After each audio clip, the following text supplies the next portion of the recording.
Can we begin? Yeah. Okay. Okay. So, welcome everyone to this webinar to be delivered by Professor Rajiva Karandikar, who's from Chennai Mathematical Institute. Before beginning this webinar, I would like to mention a few things. Uh, if your connection is lost, then you can watch it on Facebook, and we shall share the live streaming link in the chat in some time.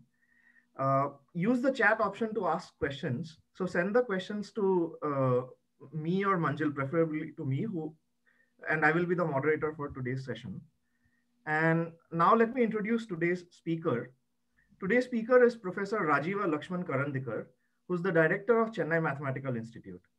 Before joining CMI, he was a professor at the Indian Statistical Institute, Delhi, from 1984 to 2006. He then joined Cranes Software International Limited as executive vice president from 2006 to 2010. He did his BSc from the University of Indore in 1976 and then his MStat from ISI Calcutta in 1978, where he also finished his PhD in 1981. In ISI, he was a student of Professor B.V. Rao, who gave a talk earlier in our session, in our seminar series. Professor Karandikar has been a visiting professor at several universities, such as the University of North Carolina at Chapel Hill, University of Minnesota at Minneapolis, University of California, Santa Barbara in the US, and Erasmus University, University of Twente in the Netherlands. Professor Karandikar works in several research areas, some of which are stochastic calculus, Markov processes, white noise calculus, finance, cephalogy in the context of Indian elections. He has published several important books and papers in these areas. He has also been a consultant for several institutes and agencies. We mention a few of these. He was consulted by the Central Bureau of Investigation in a case involving cheating in a multiple choice examination, by the CBSE for evolving a new grading system for class 10 and 12 examinations.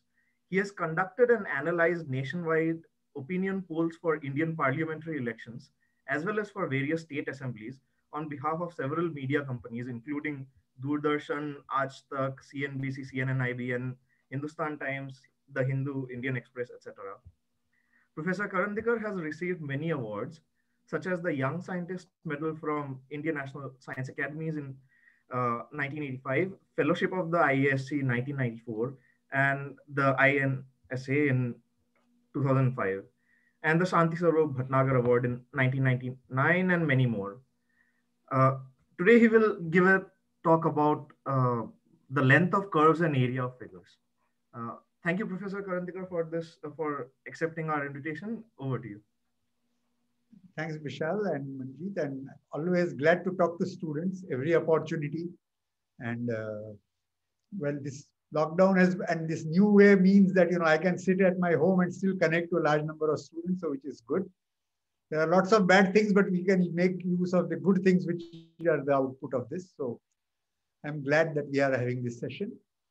So when Vishal asked me that for a general math student audience, there could be mixture of mostly BSc 1, 2, 3 or some MSc, etc., etc.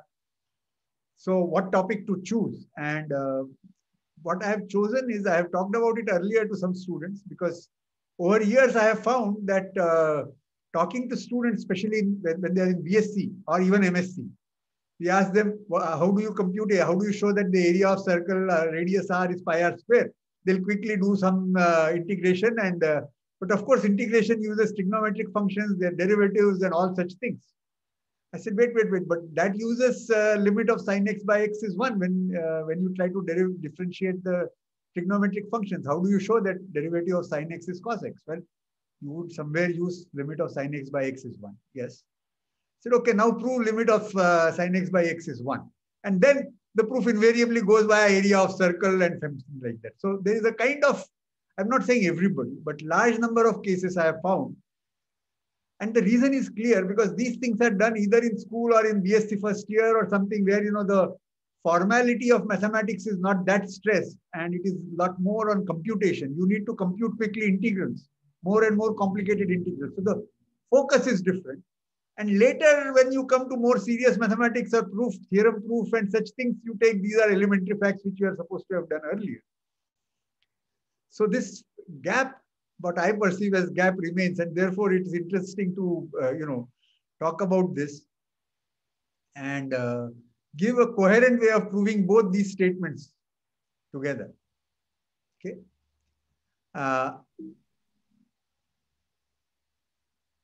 Of course, before one can try to prove this, we need to define exactly what do we mean by length of a curve or area of figure.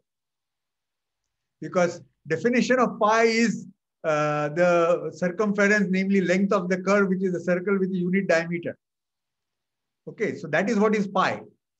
And anyway, we want to compute area of the circle. So what do we mean by area of the circle? So we can't begin to prove these statements unless we define what do we mean by length of the curve or what do we mean by area of a figure.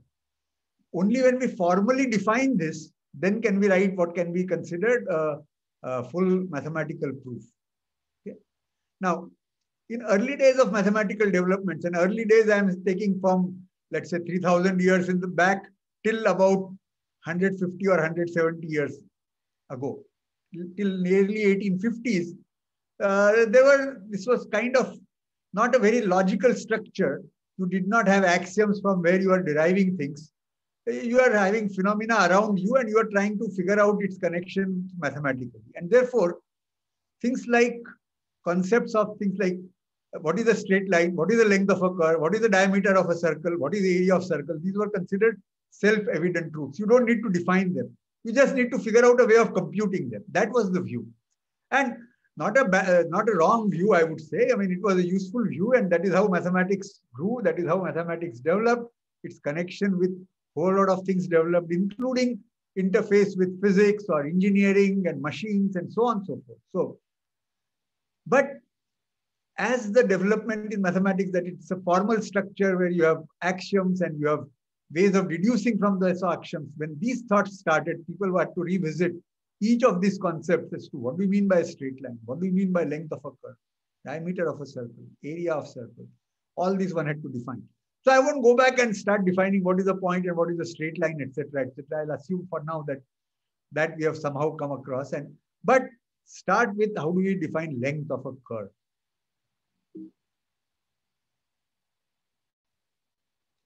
So curve is x, t, y, t between a and b. So x coordinate, y coordinate are defined as functions of t. T can be thought of as time or auxiliary parameter. And x and y are continuous functions. So you are drawing a curve and you want to figure out what is the length. Now, okay, so intuitively, what was the idea of length? The idea of length was, you take a piece of wire and you twist it and make it into a circle.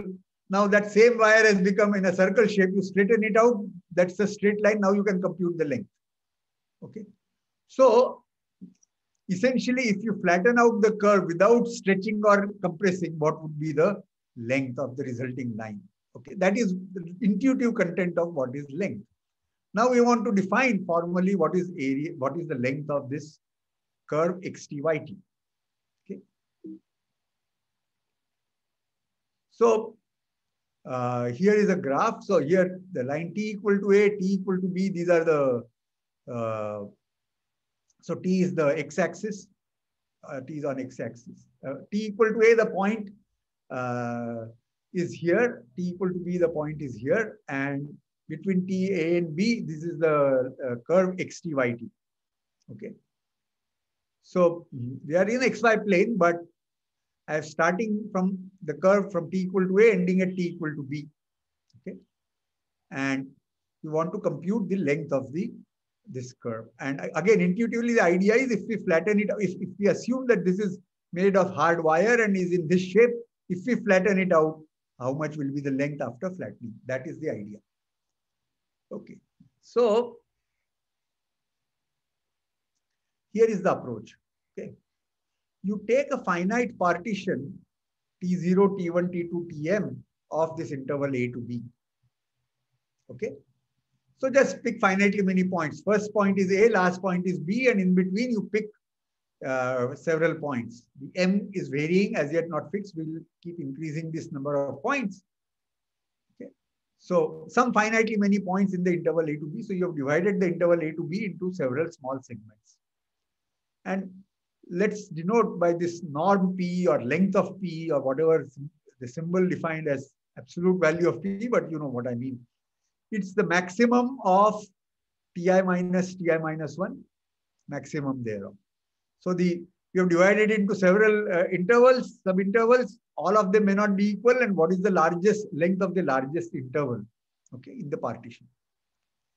And let ACP denote the sum of lengths of the arcs. I'll come back to this slide, but so if we have taken this point, this point, this point, this point, and this point, these are our partition points. Then we have taken this partition. So this T0, T1, T2, T3, T4. And we have joined these arcs xt0, yt0, xt1, yt1, xt2, yt2. Yeah. Yes, somebody has a question?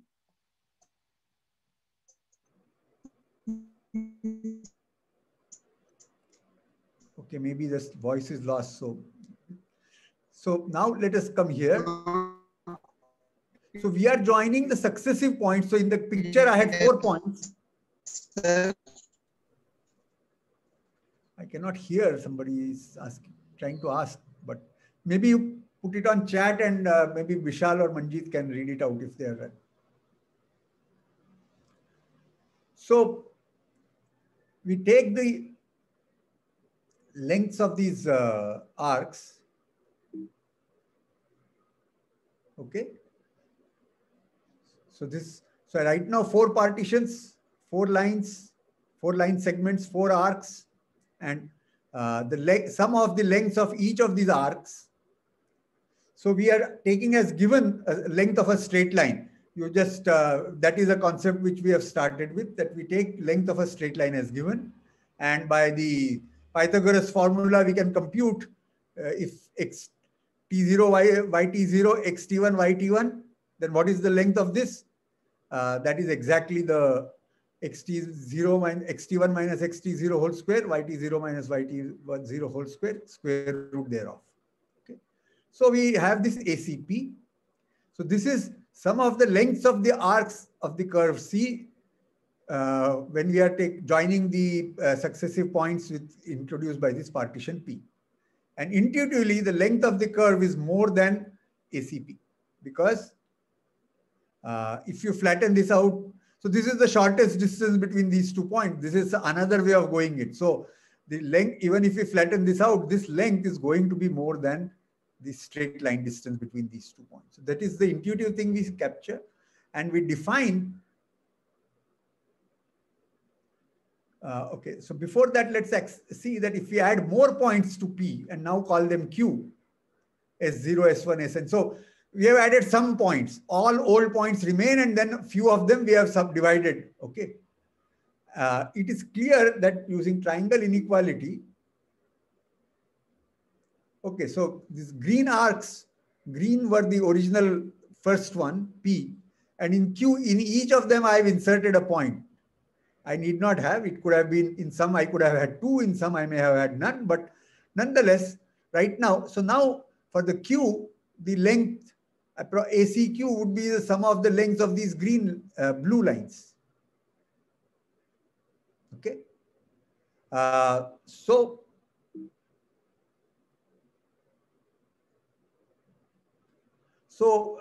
it's clear using triangle inequality that if we add points to a partition, then the sum of the lengths of the arcs across those partitions will only increase. Okay. So if we can keep adding points each time, and we add points, the sum of the arc lengths keeps going up. The supremum of these lengths is defined as the length of the curve, where supremum is taken over all finite partitions of AB.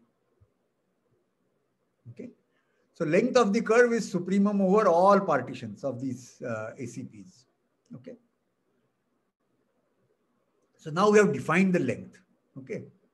Let's make one or two observations before we go to the computing length of the circumference of a circle and so on and so forth. All right. So, before we proceed, let us note that length of the curve can be infinite. Intuitively, initially people were confused. You are drawing something on in a finite region, and how can the length be infinite? So people had to struggle a lot to figure out that nothing is wrong. Actually, indeed, it can be infinite. And this is one of the standard examples. You begin x0, y0 at 0, and then x coordinate is t and y coordinate is t times sine 1 over t. So as we see that as t becomes smaller and smaller, that sine 1 over t keeps fluctuating between -1 and 1. And the t is there as a multiplier. And if we do this length of the chords calculation, etc., one can figure out that the length of this curve actually is infinite. Okay, there are you can do a Google with length of curve infinite. There are many other examples. You can yourself cook up an example of a continuous function where the length can be infinite on unit interval. You can just use that sum over 1 over n is infinite, and use that idea to cook up a curve where you are at least going up 1 by n plus 1, and so on and so forth. So, okay. So the length of the curve can be infinite. That's the first takeaway. All right. Now, here is another observation, that if you take a sequence of partitions, okay, which are becoming finer and finer, and where the lengths are going to 0, then using the fact that every continuous function is uniformly continuous, one can actually show that the supremum over all finite partitions is indeed also simply to take the limit along this sequence of partitions. Okay. So what you can do is you give any finite partition, you can show that for large enough k, AC QK will be at least as large as ACP, and with at most epsilon minus. So this can be a kind of a difficult exercise for BSc 3 students after we have taught this fact that every continuous function is uniformly continuous. This can be an exercise. Okay. So what this does is that it gives us a concrete way of computing arc length. We can keep dividing. We can take what is called the dyadic partition. Each time you divide each interval into further 2 parts. So at kth stage, you have 2 power k many partitions, partition points or partition intervals. And of course, the length of each one is going to 0, and then we can take a limit. Okay. So this tells you that, okay, while definition had nothing to do with one sequence of partitions, the definition is over supremum over all finite partitions. When it comes to computing for a concrete scenario, we can choose an appropriate sequence of these partitions. Okay.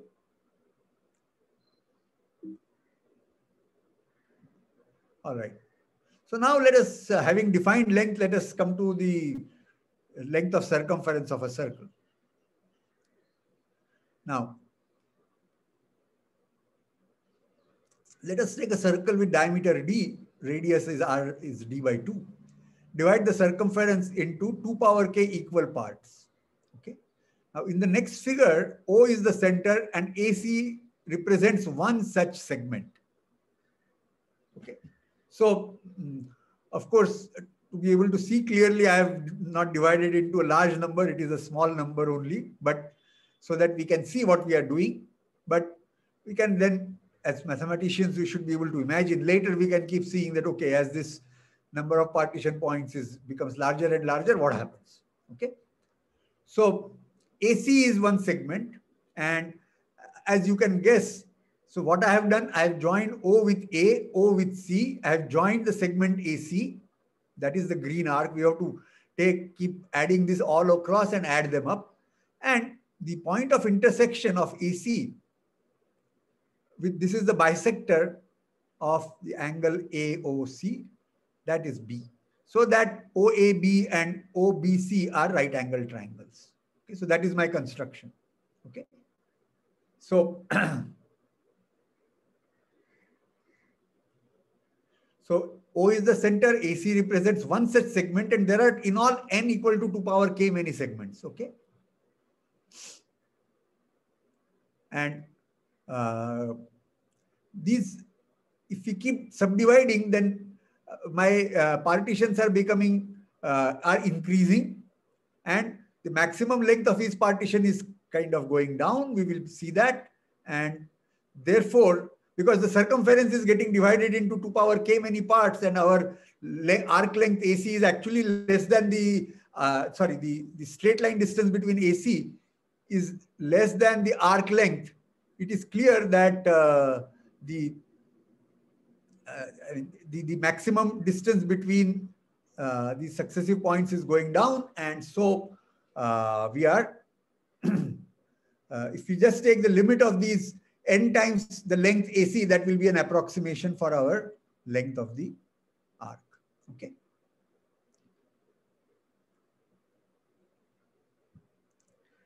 All right. So now I have described here the line AB is bisects the angle AOC. B is the midpoint. AOC is 360 by n, and therefore angle AOB equals 180 by n. Now, since the angle AOB is 180 by n, the length AB is d by 2 sine 180 by n. So these are just using the first definitions of sine and cosine. I'm not using any derivatives and so on, remember. Okay. So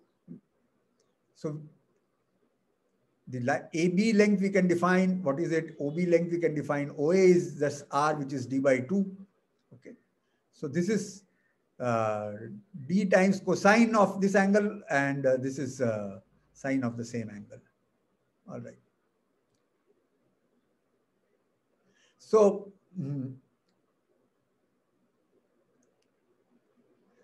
and length AB is d by 2 sine, so the length AC is d times sine 180 by n. Okay.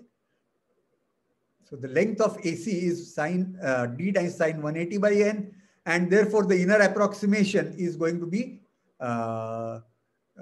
n times d sine in 180 by n, but n is 2 power k. So we conclude that the length of the circumference of a circle with diameter d is given by limit over k 2 power k times d times sine 180 by 2 power k. And recalling that pi is defined as the length of a circle with unit diameter, we will get that limit over k 2 power k sine 180 by 2 power k is pi. Okay. So important, we have not used anywhere areas of any circles. We have only talked about arc lengths. All right. And essentially, this is limit of sine x by x is when you measure in radian, it is 1. But we are going through only one specific sequence. We will have to be careful before we jump to conclusion. Sine is not a monotone function, so we can't really. All right. So this is a thing which we will come back to, but we have now somewhere related the entity pi with the sine function and limit of some a sequence of sine and so on and so forth. All right. Now let's come to the area of a figure. Okay. So the starting point is area of a rectangle is product of length of its side. That's the starting point. Intuitive way of capturing what is the area. The other postulate is areas of congruent figures are equal, and area of union of two figures is sum of their areas. Two disjoint figures, they should not be overlapping. I didn't put that on the slide. Maybe I should. Is sum of their areas. Okay. That's the starting point. Now, what is the area of the triangle ABC? Well, by the color code, you can figure out that that the congruency will tell you that ABC and ADC are the areas are equal, and the two together constitute the area of rectangle. So of course it is half AB into AB times BC. So for right angle triangle, we have figured out what is the area of the triangle. So half length AB times length BC. All right. Now let's take some, this is what, acute angle triangle. All right. So you draw a perpendicular from one vertex A to the opposite vertex, opposite side AD. And now ABD and ADC are right angle triangles. We can write down their base into, so half AD times length BD. This is half AD times length DC. When you add them together, you get half AD times length BC. All right. So trivial. Even if the figure is something like that, now we subtract and you get the same formula, half base times height. So whatever way the triangle is drawn, you take anything as base and anything as height, you can see that the area is half base times height.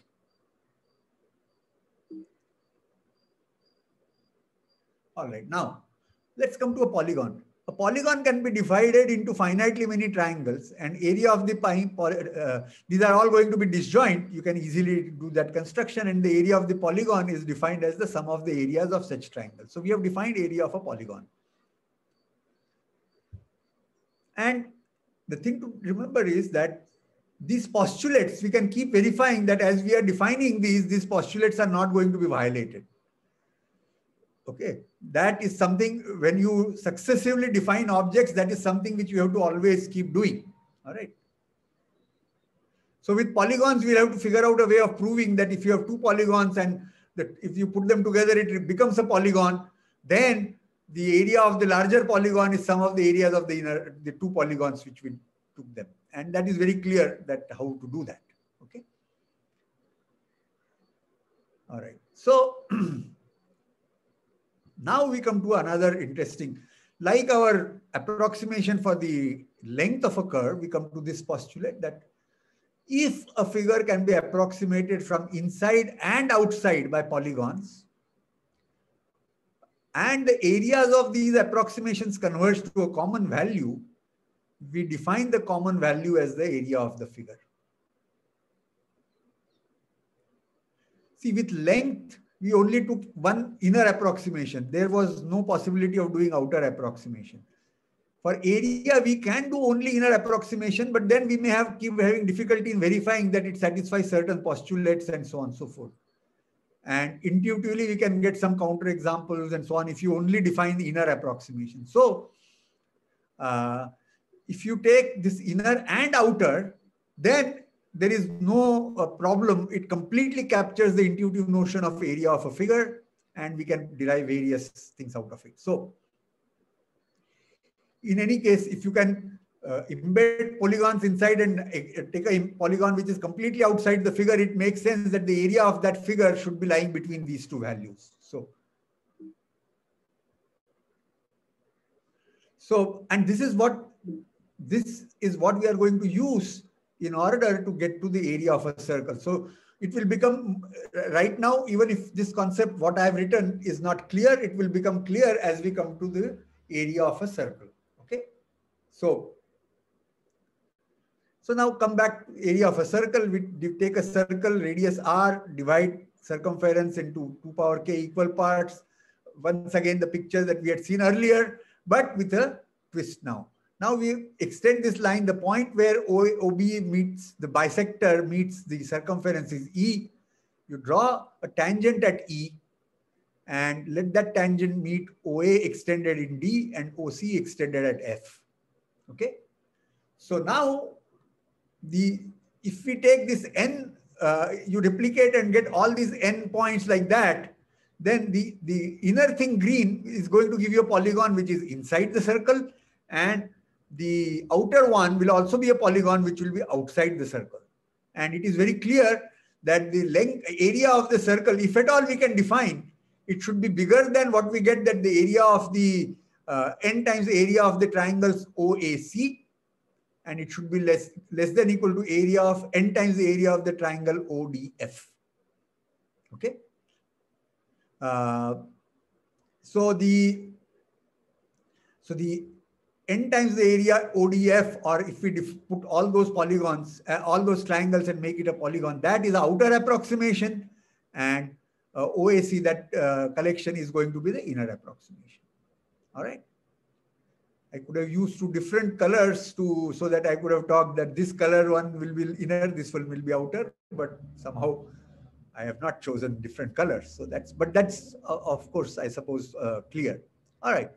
So now also the area of OAC is 2 times the area of OAB. So now we can write down the area of OAB. It is base into height, and we had seen cosine and sine. And ODF we can get in terms of tan, because this is the the all right. So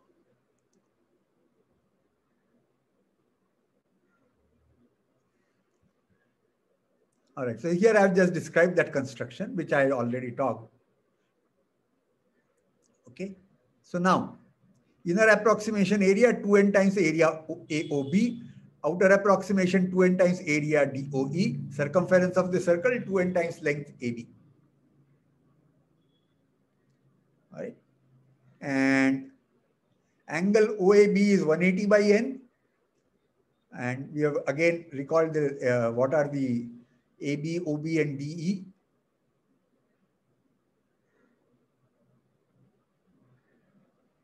So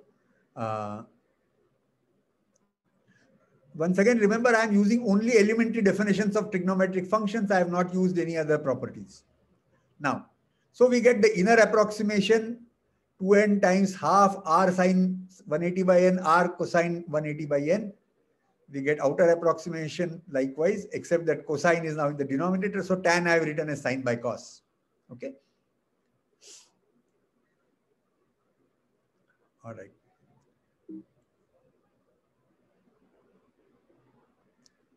So earlier we had seen that with n equal to 2 power k, that 2 power k sine 180 by 2 power k converges to pi. Okay. From there we conclude that sine 180 by 2 power k converges to 0, and then using the relation between sine square and cosine square adding up to 1, we get that cosine 180 by 2 power k is going to go to 1. So we are going to substitute n equal to 2 power k and then figure out that n times this 2 will cancel, n times this, so 2 power k times sine this is converging to pi, this is going to converge to 1, and so on. So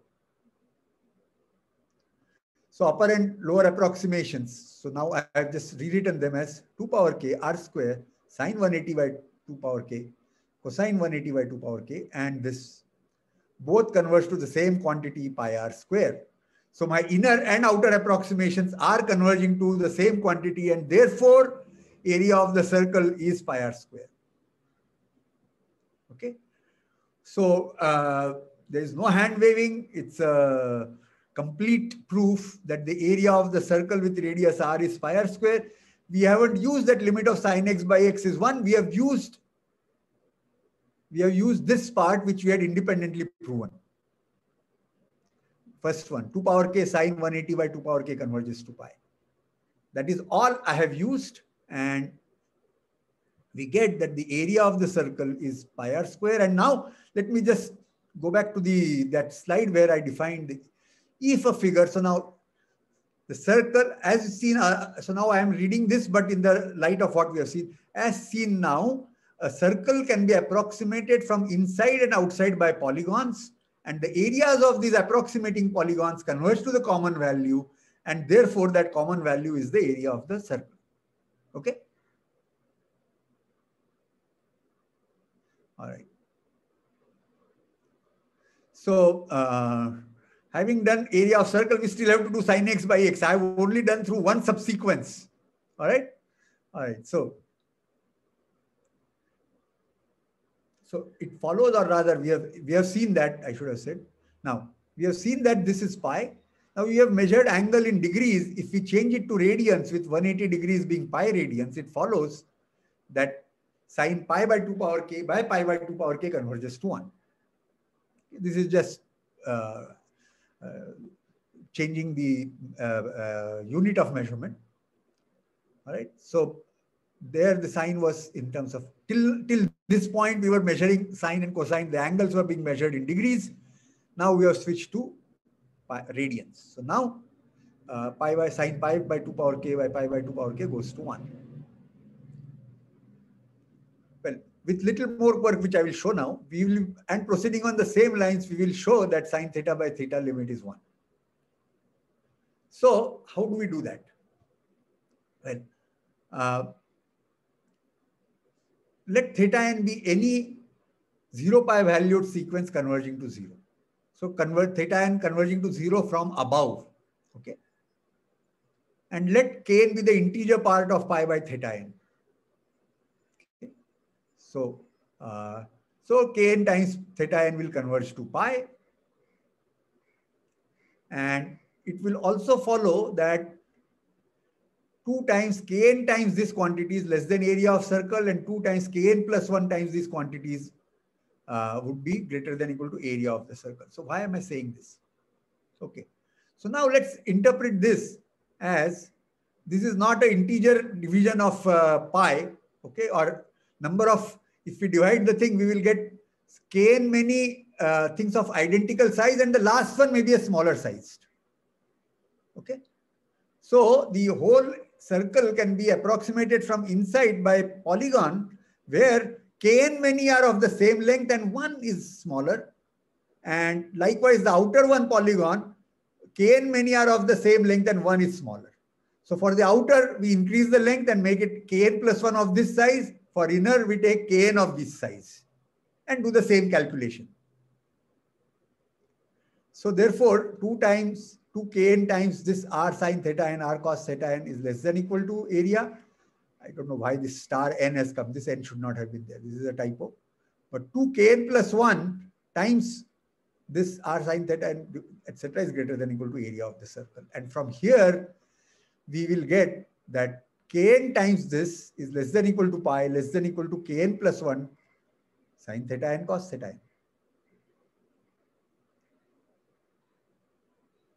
We can take unit circle, or we can have r, the area of circle, as pi r square. So r square will drop out and we will get this inequality.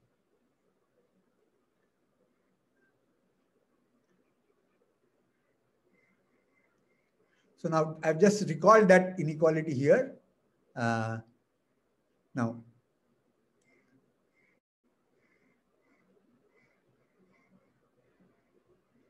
there are different ways of figuring out that as theta n goes to 0, cos theta n must converge to 1. Sin theta n must converge to 0. So since cos theta n converges to 1, the inequality above will give you that kn sin theta n converges to pi. And by this definition, we'll get sin theta n by theta n converging to 1. How do we conclude this? I should have written that few steps here, but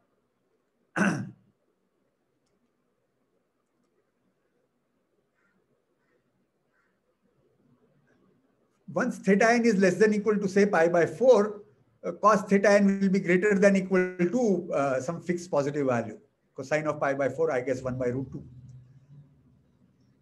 Then that can, but kn times sin theta n times that is less than equal to pi. Kn is going to infinity because theta n is going to 0.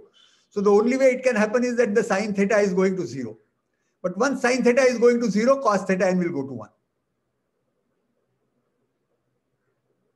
Okay, so this inequality and theta n going to 0 tells us that cos theta n converges to 1. I should have written that, but I have not written. Okay, I had written since. So once again, as for large enough n, theta n is less than equal to pi by 4, cosine theta n will be greater than equal to 1 by square root 2.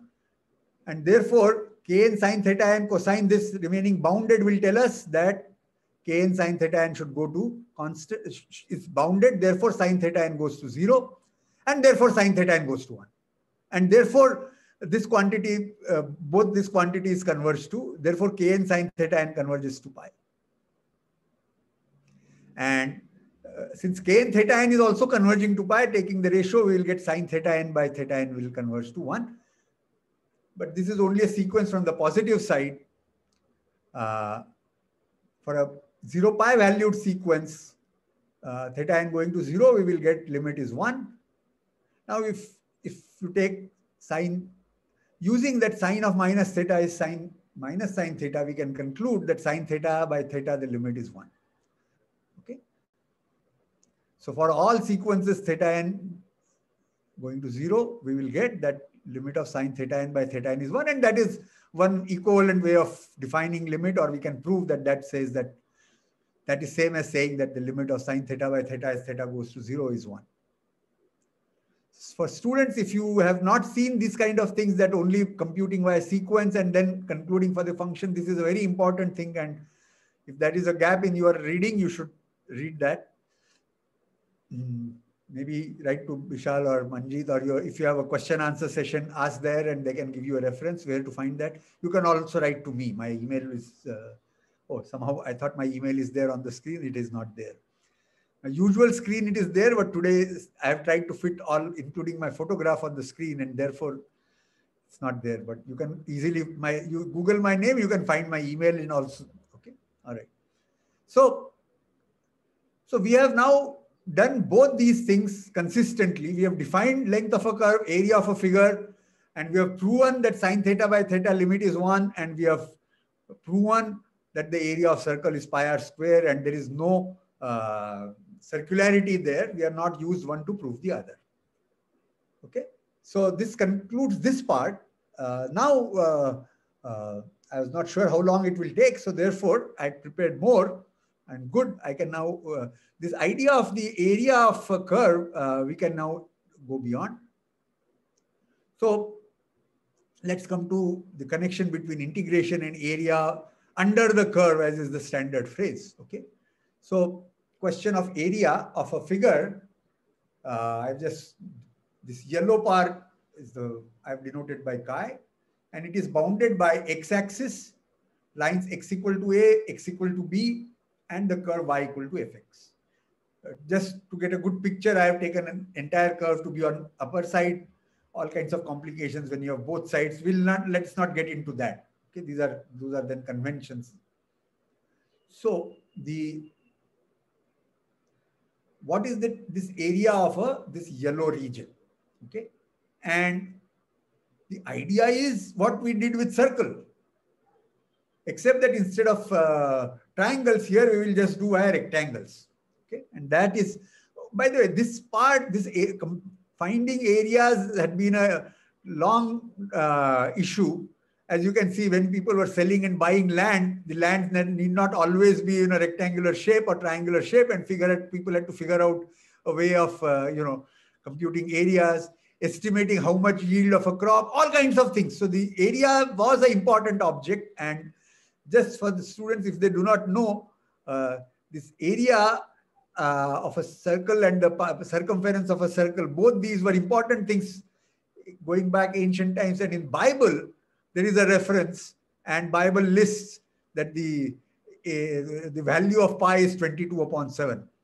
Okay, and indeed, there are some states in United States of America who are so much driven by the religion and Christianity that their state constitution declares that pi is 22/7. So if you do any engineering calculations and so on and so forth in that state, in a commercial transaction, you have to use the value 22/7 and you can't use anything else.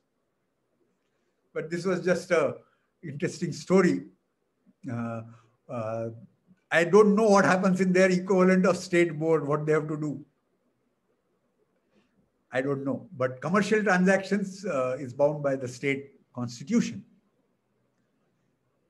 Okay, let's move on. So therefore, the area of figure has been an important object, and people have come up with all kinds of things. And the way of integration had been defined, and indeed derivative has been discovered later and found that these two are connected, and we can use it to compute integrals. Though in traditional teaching, the derivative is taught first, but historically this was the way it was discovered. But again, it was in an era where the area was not defined. It was taken as a self-evident object. And along with, once we started defining the area of figure by the way I have defined, people connected it. And what I'm going to describe is what is called the Riemann's approach. But it's very intuitive and very nice. So what we do is, once again, we divide the x-axis in k many points. T2 is the first point, Tk is the last point, and a partition. And we are again going to take their lengths going to 0, etc. Now, let's denote the partition as P, and let us take in each partitioned intervals, let us take the maximum and minimum of f. For now, we are taking f to be a continuous function. So in a compact interval, closed bounded interval, minimum, maximum will be attained. In general, if you want to define, we'll take supremum, infimum. But for now, we are talking continuous functions. Okay. So ui is the minimum in ith interval and vi is the maximum in the ith interval. And here is a figure. So, so these are my partition points, and they are not equidistant deliberately. And here I have chosen nicely two different colors. So this color, whichever, sometimes in this projection and transmission, the colors may not go exactly what I see them, may not be what you see them, but these are UI points, each partition, and these are the VI points. Okay. And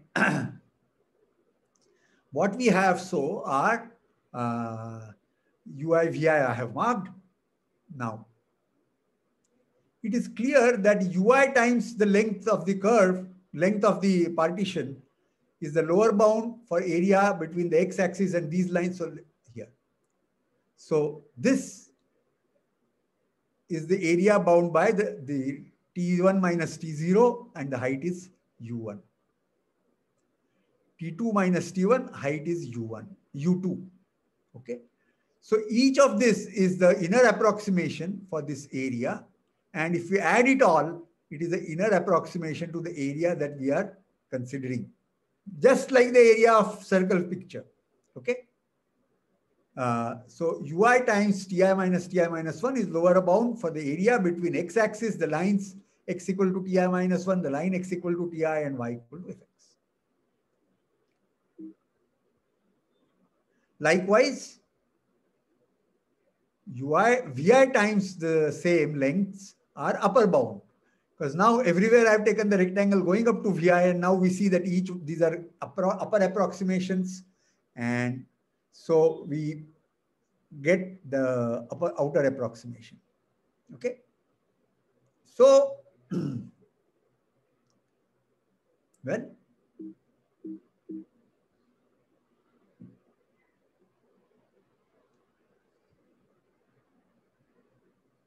we get, therefore, so I have taken LFP, I'm introducing a notation, lower approximation for the function P, F with the partition P. Then it is summation ui times ti minus 1, summation over k is a lower bound for the area of the figure. Likewise, you change ui to vi, and this is giving you an upper bound for the area of the figure. Now, let LF be supremum over all partitions, UF be the infimum over all partitions.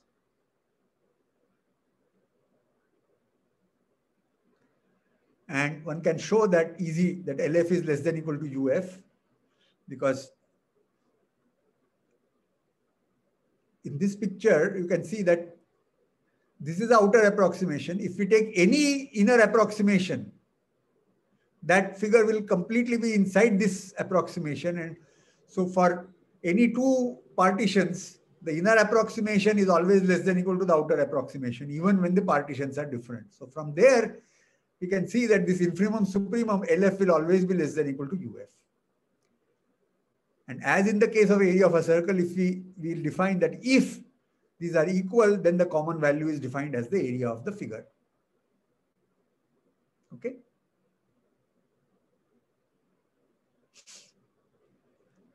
And when LF is UF, we say that F is Riemann integrable, and the common value is defined as the Riemann integral and is denoted as Fx integral a to b Fx dx. So,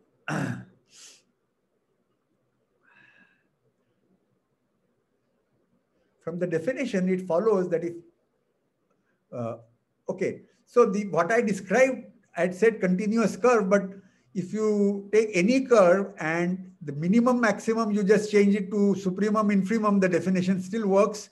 And you can have the same way that this definition will cover Riemann integrability of functions which may or may not be continuous. Okay. So,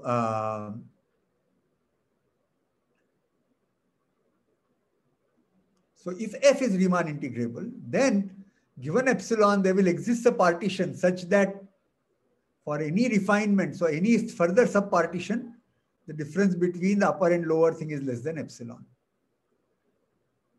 Because firstly, we can get a partition for which this is within epsilon by 2 of the common value of supremum, this is within epsilon by 2 of the infimum.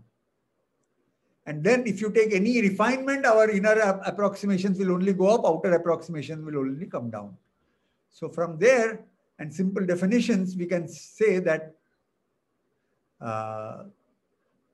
this, and then for this partition, if you take any point Si in the interval ti minus 1 to ti, and you look at Fsi times the length of the interval, that and the integral will differ less than epsilon.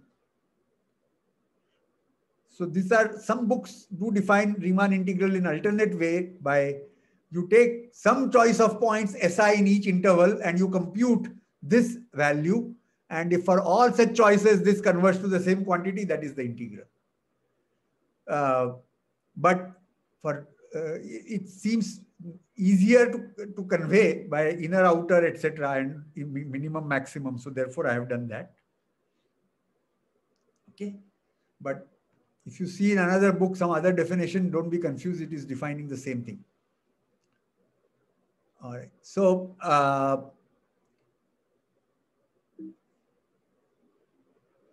now, every continuous function is Riemann integrable. And this is a one screen proof, not one line proof, but one screen proof of this. So first, use uniform continuity given epsilon. We can choose a delta such that difference between x's tells us that difference between f is less than epsilon. And now you choose some partition such that the successive points are less than delta. And then the maximum minimum will be less than epsilon. And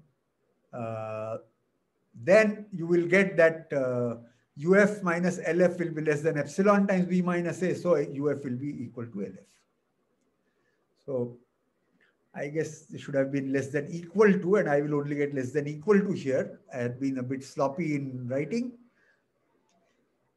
because it may not be a continuous function. So the supremum infimum may not be attained. So the difference between them can still be epsilon, but at least less than equal to epsilon. All right. So, oh, we are talking of continuous functions. Sorry. In which case, I stand corrected. There is no reason because maximum and minimum will be attained, and we can actually show that Vi minus Ui is strictly less than epsilon. All right. All right. So this is one screen proof. And this can be a major result and major question in a BSc final year exam when you are doing uniform continuity or when you define Riemann integral. Show that every continuous function is Riemann integrable. Okay, so we have covered Riemann integral. We have covered this. All right. So now, how does one compute the area and how does it get connected to derivatives? So this is the last thing I do now.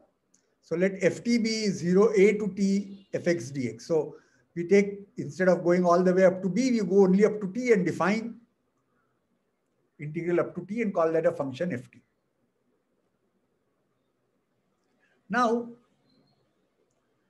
consider the difference between ft plus h and ft. So ft plus h is area to the left of this yellow line under the curve. Ft plus h is area to the left of the green line under the curve, and therefore this difference is the area, shaded area between. Okay, that is my shaded area. X equal to t plus h, x equal to t, these two lines.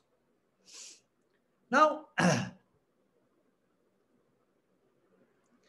note that when f is continuous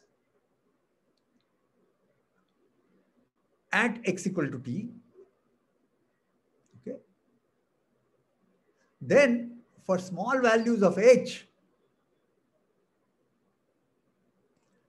so continuity at x equal to t means small values of h. This ft plus h is fairly close to ft. And in between it remains close to ft. And therefore, this area is approximately equal to little ft. So you draw a line here, you draw a line there. The upper inner will both be close to, and divided by h will become close to ft.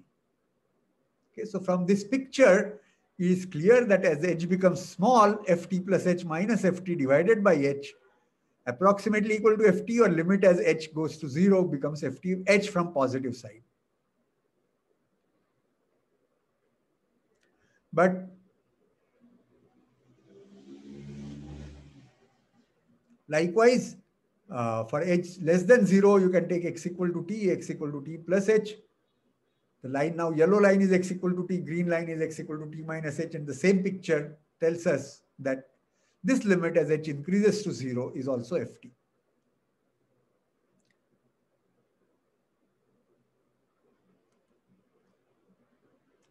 And therefore, derivative of ft, capital Ft, is little ft. And remember, I did not require that little f is a continuous function everywhere. All I have chosen it is continuous at this point, x equal to t. Okay, so this is now. So if we can get, now this is where, if we can somehow magically produce a function capital G such whose derivative is little f, what we will get that the difference between derivative of G and little f is 0. And starting, since f of a is 0, from here we can get therefore that constant, the difference is a constant, then that constant is Ga, and we'll get ft gt minus Ga. So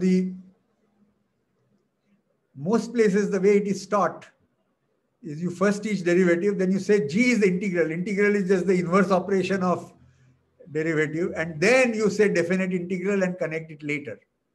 But historically, this is how it has happened. You first had the definite integral, and then as a computational tool, we had that somehow if you can get hold of a G, this is how it will be. And then we had tables of tricks and tables of how to get hold of G if you starting given a function little f. How do you cook up a G so that its derivative is little f? So the time is up, but I'll just take 3 minutes and what I had said in the abstract about Lebesgue integral.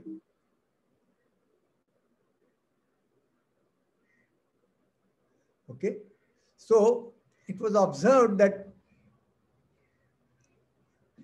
okay, in computation, you like expand a function in power series and you do term by term integration, and hopefully you will get the right answer. So for such things, you needed the following result, and it can be shown that if fn's converge to f uniformly, and fn's are Riemann integrable functions, then one can show that f is also Riemann integrable and the integrals converge.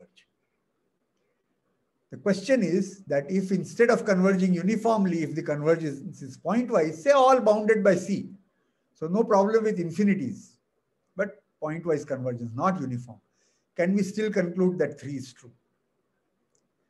And it was observed that in all examples that they could see, where f is also Riemann integrable, but 3 is also true.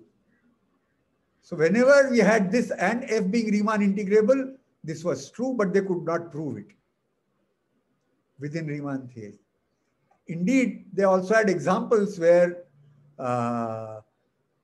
f was not even Riemann integrable. The counter examples that they had all had to do with f not Riemann integrable. Then you can't even talk about this because this is not defined. These things are converging, but this is not defined.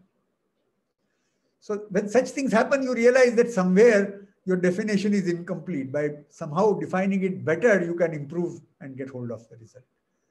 Likewise, for those who may have done metric spaces, for Riemann integrable functions, if we define the distance between two Riemann integrable functions as integral, then, not fn, this should have been g. Distance between them is the integral of g minus f. It follows that d is a distance but that d as a distance is not a complete metric.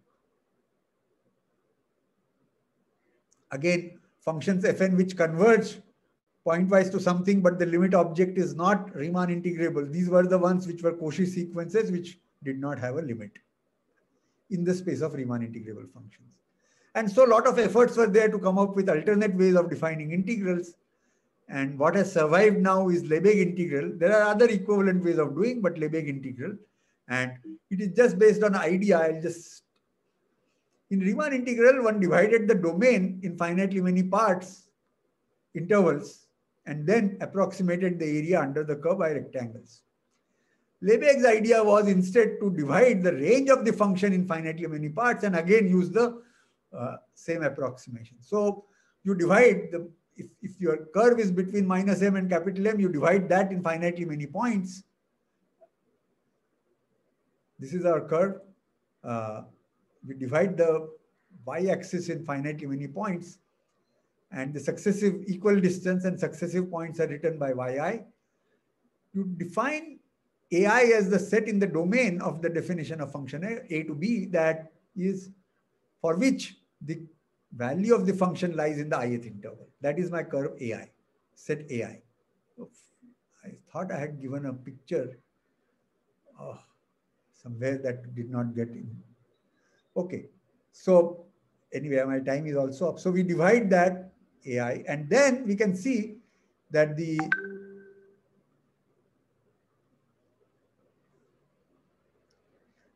yi minus 1 times length of ai will be the inner approximation, yi times length ai will be the upper approximation.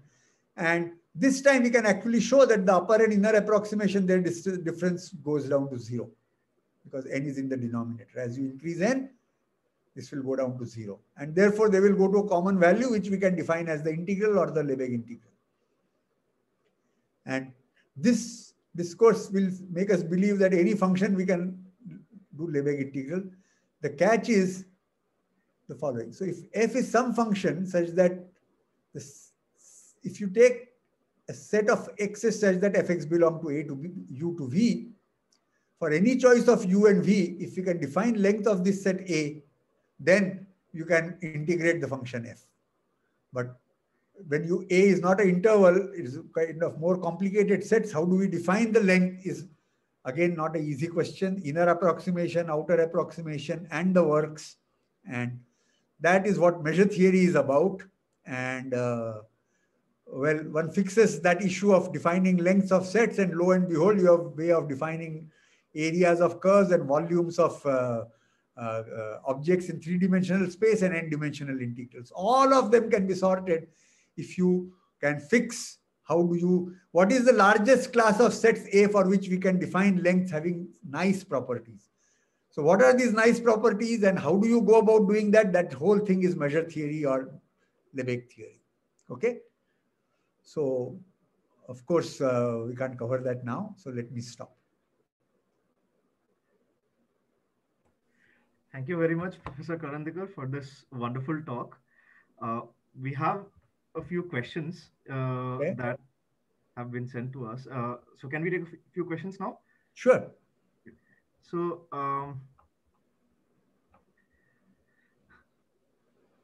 yeah, yes. So one question is the process of drawing inner and outer polygons, was this how people approximated the values of pi? That I think Google may give a better answer, because historically what people did is, but that looks like the most natural way. I mean, you try to do that. So I remember as a school student in our first practical of physics in class 9 was take a graph paper, draw a circle and count how many small circles are completely inside and outside. So it was not approximating by triangles, but by like the Riemann theory that we did, approximating by squares, because that thing was, you draw it on a graph paper. Okay. So the idea of inner and outer approximation, I'm sure is classical, and Google can tell you how historically people did this, but yeah. Maybe Professor Bivira, who is there, can also may have answered that. Please, you can butt in and answer, sir. No. What to satisfy? Okay. All right. Yeah, Vishal. So next question. So there's a message by Professor Ajit Iqbal Singh, who's in this, who's with us, and she says Lebeg's speech is, okay, Professor Ajit, can you? A wonderful talk. I thoroughly enjoyed it. Thank you. You know, for sin x by x, you have to use something or the other. Yes. Yes, you know, something or the other you have to use. But whichever you can impress people upon, you do that. and let them figure out what you actually used. You might remember, maybe yes. 10 years ago, I did this talk at one of the colleges where you had in Delhi, where you had asked me to come. Great. That is great. And I just wrote there that there was a speech by Henry Lebesgue. And that speech is wonderful. Okay. Even though it starts with gentlemen. It wasn't addressed to me, but that speech is wonderful. And there he explains how in Lebesgue measure, Lebesgue integral is developed. Okay. And I read it in appendix of Williamson's book on Lebesgue integration. And then P.K. Jain told that it is in Chay's book, and he took permission from Chay's publishers and published that in his book also. So that essay, which is speech of Lebesgue, people should read because it is very interesting, very fundamental. Okay. All right. Okay. Thank you. Thank you for great talk. I was looking forward to it, and I have enjoyed it. Thank you very much. So now there are several questions from Angad Singh. But before going to Angad, maybe I will ask Angad to unmute. But before that, I have a few questions, few other questions. So one of them is you have mentioned that integration was historically defined before differentiation. So this is an intriguing fact to several of us because we read differentiation generally in textbooks before integration. So can you expand on this? I think Professor Bivira or Professor Ajit Iqbal Singh will confirm that historically that is what has been the case. Yes, areas were the first to come. So they like formally, did they have a definition or? Well, the definition, the way I defined, you know. Right. If you stick only to continuous functions, then this definition of integral and so on and so forth is very clear. You didn't have to wait for Riemann to define it. So this is so natural that they may not have said this is the definition. This is how you calculate area under the curve, and this is how you obtain a value of that if you can come up with a function g, etc., etc. Okay. So they may not have spoken the language that we speak today, that you define the area to be this way. They could have said, this is how you compute area and this is how you compute this and that. So, yeah. So, one question related to that is should we take the area of triangle and length of a straight line as definitions? Length of a rectangle, I mean, length of a straight line is the definition, and length of a rectangle can actually be deduced out of length of a square. So length of a square you have to take as definition. From there you can, by approximations, etc., you can get to the length of the rectangle. Okay. So okay. Now Angad, if you are there, can you unmute? Yes, I am there. Yeah. Go ahead. Good evening, sir. Yeah. Good evening. Sir, my first question was, what you all said today, is this all part of differential geometry or basic differential geometry, sir? This is all basic calculus. I don't even know differential geometry. Let me confess. Okay. So because I was thinking the idea of length and the notion of length, I think this all forms part of that, sir. That comes later. You see, historically, differential geometry is a kid compared to if you look at the history of mathematics. Okay. So, but the notions of length and notions of length, areas, they have been there for ages, and it was required. These were not some mathematician thinking of them. It was required for people to do things. You know, lengths, areas, volumes. You know, a king makes gold coins. The king has to figure out that this fellow has not taken away some gold, right? How many coins it will make if you have so much quantity of gold. So the lengths, areas, volumes, all these concepts were intuitive and were in use, real life use, before mathematicians kept them and defined them. Okay. So differential geometry is much later. As I told you, I don't even know anything in differential geometry. But it can begin with such things, yes. Yes, sir. Sir, my second question. Yes. Yeah, go ahead. Yes, sir. My second question, sir, the ultimate aim of mathematics is to all the fundamental, like explain them in a... Ankit, your voice is breaking. Can't hear you, yeah. If he has written the question, Vishal can read it out. But okay, yeah, maybe I will read it out. So the question is making existing definitions in mathematics completely intuitive. Is it the ultimate aim of mathematics, or can we make our own counterintuitive and non-trivial definitions having no actual significance just for the sake of it? Well, two things. You can make any definition, okay? But for others to be interested in your definition, okay, you have to connect it somehow to some existing notions that people are looking at, or some existing physical objects or something. Otherwise, you can define what you like, okay? Whether it is interesting mathematics or not is difficult to answer. So, I'm sure there are lots of definitions which were made by people and which are forgotten, okay? Because nobody else took interest. So one thing I know, topological spaces, whole lot of, there is a thing called T1, T2, T3, T4, T5, T3 and a half. Then people introduce all kinds of T something topologies, but they're all forgotten because nobody's interested in them. So you can create a definition, but unless you connect it to other interesting notions that people are looking at, nobody may be interested in your definition. Okay? Yes, sir. Yes, sir. Got it, sir. Yeah. Thank you, sir. Thank you. Angad, do you have any other questions? No, sir. No, sir. That's all from my side, sir. Okay. Okay. So this is a question which I have. So, all right. What is better, defining the trigonometric functions using geometry as a ratio of lengths of sides of a right angle triangle, or defining it using power series? You see, at some point you have to show that both these are equal. Okay.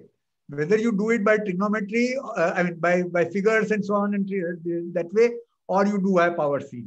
Either way, you have to show the other one, and so then it's a matter of choice of individuals. You know, when there are equivalent ways of defining. You see, the thing is that we can't wait till we formally define a power series to talk about the trigonometric functions. Okay. So therefore, I think this way of defining it in via triangles and then connecting it to power series is fine, because once you have done the limit of sine x by x is 1, now you can do the derivatives, and now you can compute the power series, Taylor series for sine x, and get the power series expansion. So I prefer this, but then there is also an axiomatic way. If you see Apostol's book on calculus, there is an intermediate way of defining sine x and cos x as some functions with 4 postulates. And then you deduce that these are the functions. So, okay. Thank you. So there are a few, some questions from Gorango. So can you unmute and ask?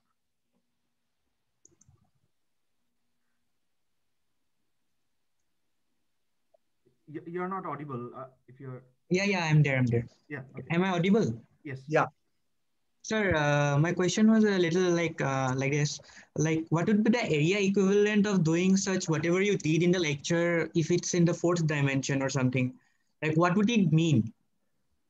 Like, Oh, I mean, it would have, so let's first imagine it in 3 dimensions. Then it is again clear volume. you're approximating inside by cuboids and outside by cuboids. That is 3 dimensions. Now, when you go to a higher dimension, whatever object you call it, okay, same thing. You approximate it from inside and outside. So that is a question of imagination now, very difficult to convey. Okay. The basic theory remains the same. Absolutely. So n dimension, the same. In fact, infinite dimension, the same. Okay. So one more question was this. I have solved such many Riemann integrable questions and all. It is seen that the partitions were divided into equal parts. No, what if the partitions were itself a function of something and is not divided into equal parts? Would the Riemann integral be the same or? Yeah, it is the same. The definition does not require equal partition. And in fact, for example, when you take a continuous function, a function which has discontinuous of only jump discontinuities. Okay. Something like a function which is 0 from 0 to half, and from half to 1, it is equal to 1. Okay. And a discontinuity at half. Then you must take half as one of your partition point, otherwise your approximations will not converge. Right? So theory doesn't say to divide it into equal parts. No, theory doesn't say you can take any partition as long as the largest size. So if we are defining it through supremum, infimum, we don't even have to say that the mesh size goes to 0. So, but if, something like this, a partition doesn't tend to 0 at some point, like a part of the partition doesn't tend to 0 at infinity, then what would be that part of the partition? Like, wait. Firstly, we are talking only finite interval, not infinite interval. Okay. Number 1. Number 2. We can take supremum, infimum over all partitions, or we can talk in terms of largest length of the largest interval and that going to 0. Okay. We can do either of the two. But you don't need equal. When you go to an infinite interval, there are other issues which we need to sort. So what I described is only over a finite interval. Okay. Okay, thank you, sir.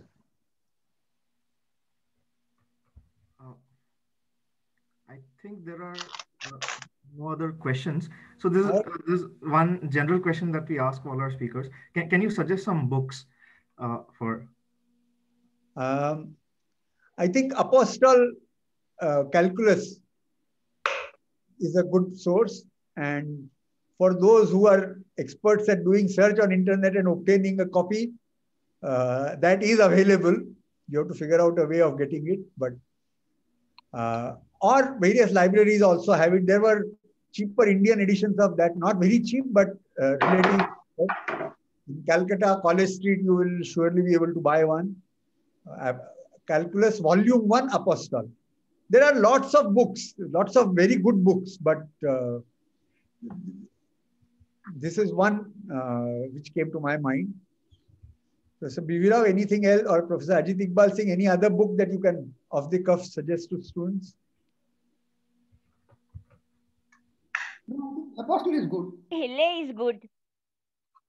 Sallas and Hille. Okay. They take many partitions, actual computations, and all that. You know, it is a calculus volume 2, I think, Sallas and Hille, or volume 1. Volume 1 perhaps. Volume 2 is several several variables. Okay. SALAS and then Hille HILLE, Sallas and Hille. Okay. Thank you. That is good. And of course, Rudin, Rudin Foundation. Yeah. But Rudin starts with Riemann Stielje. So, so that way, there is a hindrance in a way, one should start with simplest example rather than... Rudin book, what is called Baby Rudin, is actually yes, maybe Rudin, yeah, that is. correspondingly there is an apostolic book called Analysis. So what I am talking Right. about is apostolic calculus. Yes. Apostol has a book called Analysis, Mathematical Analysis, which is also very good, but that Yes. is comparable to Rudin, and Yes. that is for MSc students, let's say. Yes. But for beginning calculus, there is an apostol book called Calculus. Yes. One. And actually, volume 1, volume 2, it is a very good book for calculus and linear algebra and the interplay between the two. There is an article by Kenneth Ross, and he mentions Baby Rudin the way you are saying, you know. Yeah. Okay. All right. And another common question which we ask our speakers generally is what are practical applications of this? However, this is, I guess, this is something that was born out of practical applications. Absolutely. Engineering applications, physics applications. I mean, this is, and my theory is not just this, whole lot of mathematics is actually born out of applications.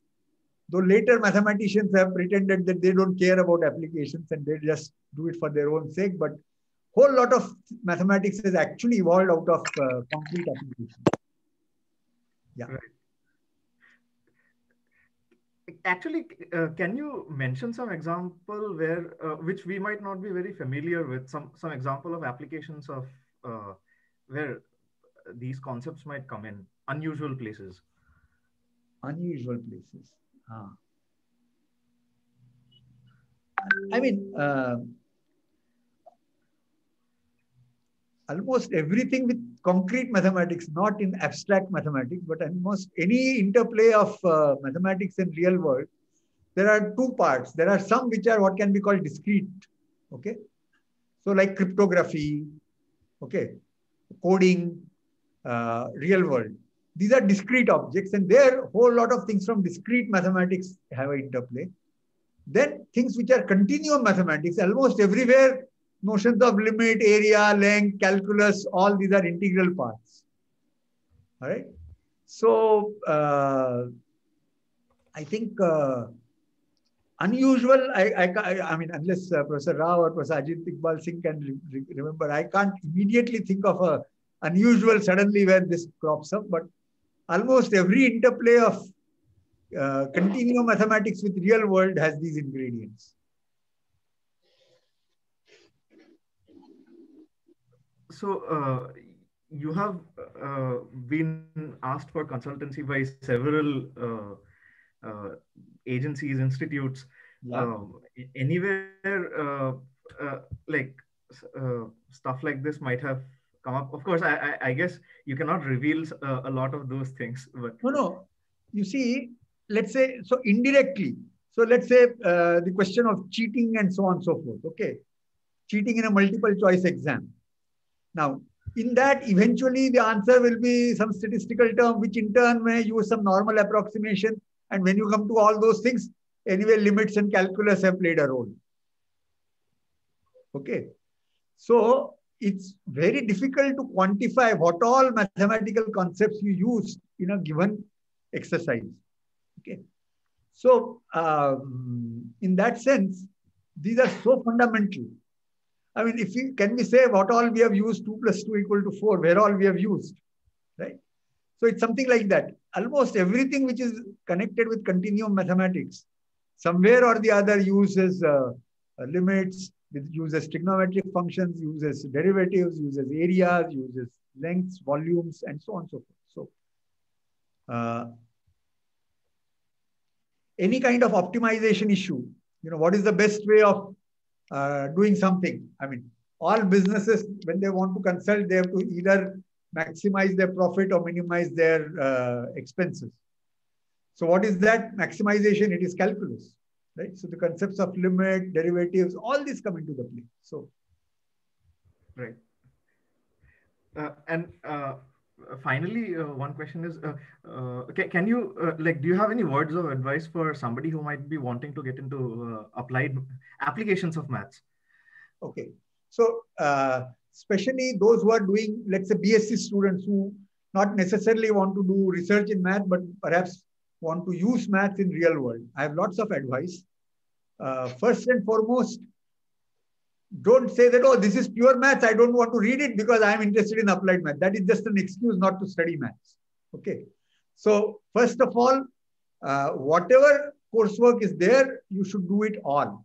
All right, number one. Number two, the thing to do is to keep your eyes and ears open for applications. Now, Google, internet, all that you use to see, type in applications. Some chapter is coming up, that you type applications of this, and if there is some concrete one, you will figure out. Number two.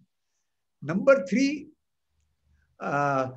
most students, and that includes me when I was a student, we love what are called formulae questions and do not like word problems. Okay? Why don't you just say that you want to solve this equation? I'll solve it quickly. Why do you have to give this in convoluted way in an English sentence? I have to decode. Okay? So this is common. I used to do that, and every student that I have talked to more or less agrees. Now, the thing is, in a real application, nobody is going to come formulate a question mathematically and pose it to you. If they can pose it, they can solve it. So they are going to give you a word problem only. You have to formulate the concrete problem and solve it and give the answer in the language they will understand. So don't look down on word problems. That is actually training your mind to do applications, real world applications. This is second advice. Third is to develop communication skills. So even if it is not part of your curriculum, everybody is part of some group of friends. And while your common group of friends, on some days you discuss movies, some days you discuss songs, some days you discuss something else. Some days you also discuss some maths that you all have studied. And let one of you, by taking turns, present something to the rest. 5 minutes, 7 minutes. You don't need always 1 hour. You will realize that even for 5 minutes, you want to present something which everybody knows, but you have to still present. You will need to make efforts. Okay. So this communication and presentation skills is something which is generally lacking amongst maths. So I have a question that I don't have an answer. That is it people with poorer social skills get drawn to maths, or is it that after they come to maths, we train them into poorer social skills? By we mean mathematicians and teachers. So just to give you a perspective, I go and give talks like this in the old era, before pre-COVID era, to colleges and so on. So if I'm giving a talk to BSc students, like I did in Delhi when Dr. Ajit Iqbal Singh invited me and other places, what I would do is during the lecture, I will pose a question which, knowing the background of students, and I would guess that at least half of them should be able to answer, if not more. Okay. And yet what I see in a math class, that not only that nobody is forthcoming, everybody will sit with a very frozen expression. Because if the thought is, if somebody even has a smile, that will reveal that they have done it. And then the teacher, that is, I might catch them. And what if they are wrong? Their knowledge will, lack thereof will be revealed to everyone. I have a question. I have a question. Yeah. Hello? Go ahead. Yeah, go ahead. Am I audible? Yeah, go ahead. Sir, this is all, the calculus is all about the approximation theory, I think so. I mean, it's not all about, it is about approximation theory as well. Sir, there is more to calculus than approximation theory. But sir, when we talk about the volume of a cylinder, superficial figures. You can do the same in the higher dimension. When we talk about superficial figures, just like volume of when we talk about superficial figures, just like volume of. Yeah, you approximate volume by cubes inside. Is it approximate or exact?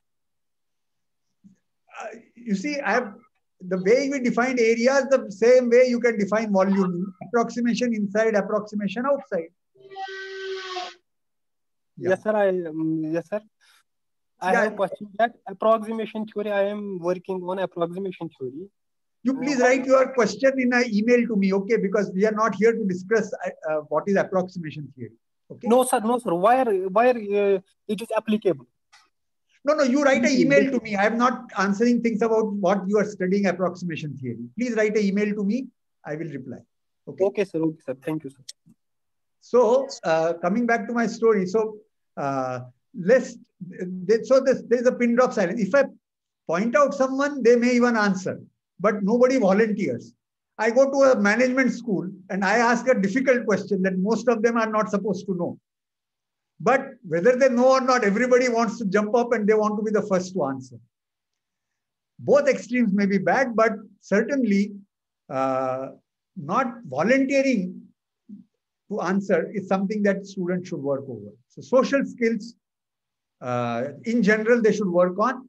They should study mathematics, whatever are the topics of their curriculum, and use internet to figure out, zero in some application and read the relevant maths there. That is my advice to students who want to go through this. Okay. Yeah. Thank you. And I think there is one question which Manjul wants to ask. Sure.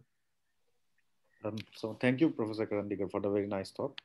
Yeah. This question is not related to your talk, but I'm just curious that how did you get into cephalogy? Because I get into cephalogy. Yeah, because in 2010 I heard a talk from you at CMI, so that was Yeah. the first time when I realized that okay, there is a lot of mathematics behind political forecasting. So I'm just curious to know. Okay, so brief answer.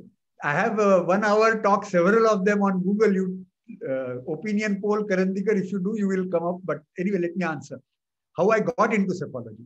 So I was always perhaps interested in statistics and I was in statistics and interested in politics. And in 80s, when Prannoy Roy started predicting these things, I would read whatever was written as methodology, very little. And I had lots of criticism. And my friends in ISI, colleagues, would tell me that, oh, you are an armchair mathematician, only criticizing.